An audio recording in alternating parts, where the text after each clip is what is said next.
Direito Penal, Lei Penal no Tempo. Continuando o estudo da Lei Penal no Tempo, ainda falando sobre as hipóteses de extratividade da Lei Penal, vamos falar sobre a lex gravior, ou seja, a lei que piora a situação do infrator. Nesse caso, teremos duas hipóteses de lex gravior, a novatio legis incriminadora e a novatio legis impejus. Lembrando que, nesses dois casos, a aplicação da lei se dará após a vacatio legis. No caso da novatio legis incriminadora, teremos uma lei que considera crime um fato que não era tipificado anteriormente. Um exemplo disso seria o estupro de vulnerável, que foi incriminado a partir de 2009, nos termos do artigo 217-A do Código Penal, que diz que ter conjunção carnal ou praticar outro ato libidinoso com menor de 14 anos, reclusão de 8 a 15 anos, incorre na mesma pena quem pratica as ações descritas no caput com alguém que, por enfermidade ou deficiência mental, não tem o necessário discernimento para a prática do ato ou que, por qualquer outra causa, não pode oferecer resistência. Ainda, se a conduta resulta de lesão corporal de natureza grave, a pena será de reclusão de 10 a 20 anos. E se da conduta resulta a morte, a reclusão será de 12 a 30 anos. E o parágrafo 5º, que foi incluído agora em 2018, informa que as penas previstas no caput e nos parágrafos 1º, 3º e 4º deste artigo aplicam-se independentemente do consentimento da vítima ou do fato de ela ter mantido relações sexuais anteriormente ao crime. Embora esse parágrafo tenha sido incluído apenas em 2018, o STF já tinha jurisprudência pacífica que entendia ser irrelevante o consentimento da vítima ou o fato dela manter relações sexuais anteriormente ao crime. Inclusive, um dos exemplos de aulas anteriores fala justamente de uma jurisprudência relacionada a isso. Nesse caso, quem cometeu conjunção carnal com menor de 14 antes de 2009 não pode ser incriminado. Já em relação à novatio legis impejus, teremos uma lei posterior que agrava, de qualquer forma, o fato tipificado. E podemos citar como exemplo o artigo 157, parágrafo 2º e parágrafo 2º-A do Código Penal, que falam sobre a qualificadora do roubo.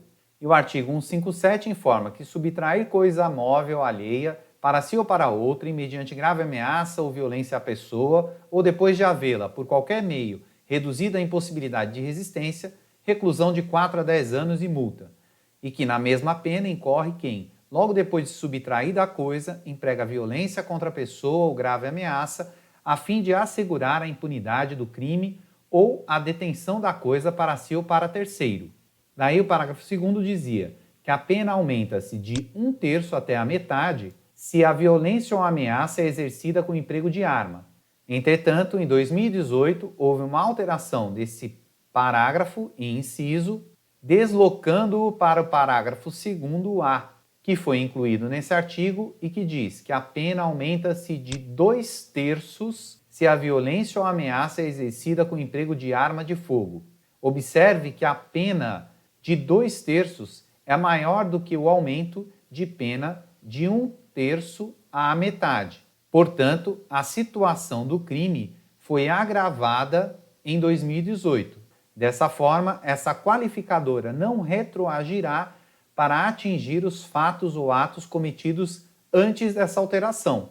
Assim, aplicamos o princípio da irretroatividade da lei penal, tanto para a novatio legis incriminadora como para a novatio legis impejus. Por fim, precisamos verificar a competência para aplicação da lei penal no tempo de acordo com o andamento do processo. Daí teremos que quando o processo está em andamento, seja na parte de inquérito ou durante o próprio processo, quem aplicará a nova lei será o juiz ou o tribunal.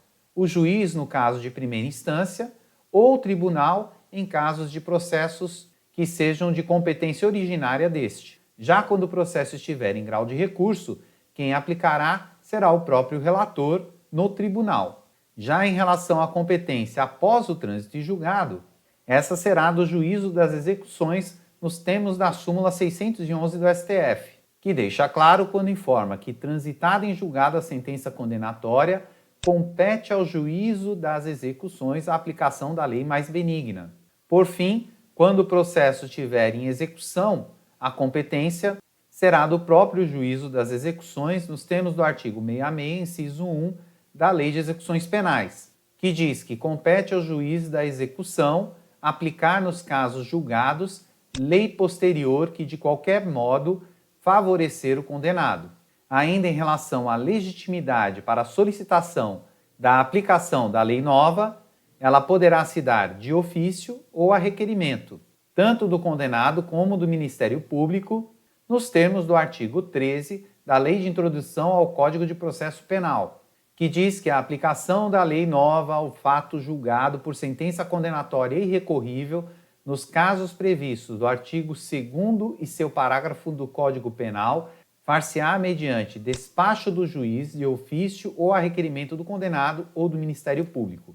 Portanto, de forma resumida, teremos em relação à lex Mitchell e à lex Gravior que quando um fato é cometido sem lei que o incrimine, esse fato é atípico. Surgindo lei que incrimine o fato, teremos então a novatio legis incriminadora, que somente será aplicada aos fatos que ocorrerem após a sua vigência. Caso uma nova lei surja após um fato cometido após a novatio legis incriminadora, e essa seja pior ao infrator, ela será considerada novatio legis impejus e não poderá retroagir. Entretanto, caso essa lei venha a abolir o crime tipificado pela lei incriminadora, ela será considerada abolitio criminis e deverá retroagir para atingir o ato criminoso. E caso essa lei nova tenha elementos que melhoram a situação do infrator, ela deverá também ser aplicada extrativamente, sendo chamada de novatio legis in melius. Lembrando que, em todo caso, não é permitida a lex tertia, por força da teoria da ponderação global, e que a lei intermediária deverá usar esses princípios que abordamos nas aulas anteriores para a aplicação do caso em específico.